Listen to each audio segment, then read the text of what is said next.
Good morning, everyone. As you know, my topic for this course has been absentee landlords. This relevant issue has plagued my community since my earliest memories. As a small child, I was taught to have respect for the person who owned our home, our landlord.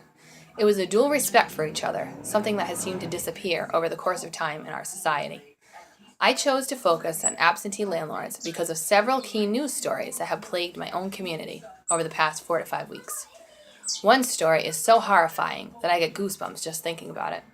It is a tale I spoke about a few weeks ago that occurred in Fall River, Massachusetts, and deals with a larger apartment complex that was virtually abandoned by the landlord who claimed that she was afraid of her tenants. What an excuse.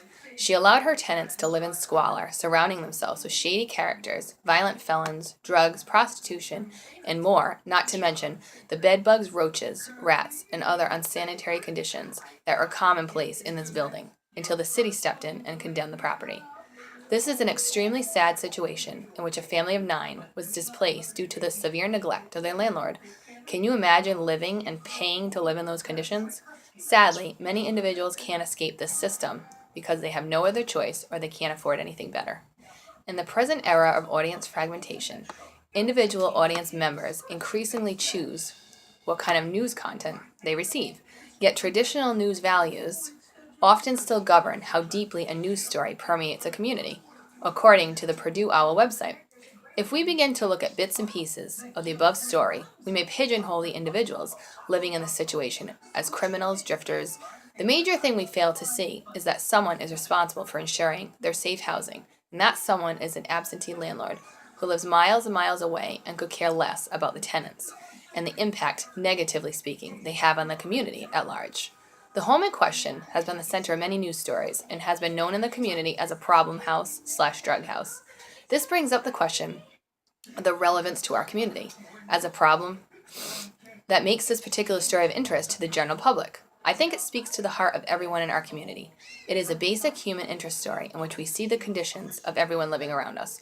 Hopefully, stories like this will shed light on the housing crisis we are faced with in our working class communities. Low income to moderate income individuals are being forced to live in unsanitary conditions simply because they can't afford another alternative, or another alternative not being presented to them. The major goal of my project and all of my narratives based on this subject is to shed light on a common problem that is nationwide.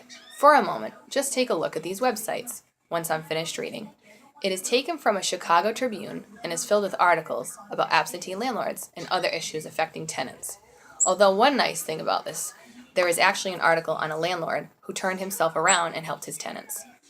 As Tony Adams states in a review of Narrative Ethics, if we learn how to think, feel, and interact with society via narratives, we also learn ethical ways of being with others, correct and appropriate ways that serve as foundations for many of our interactions.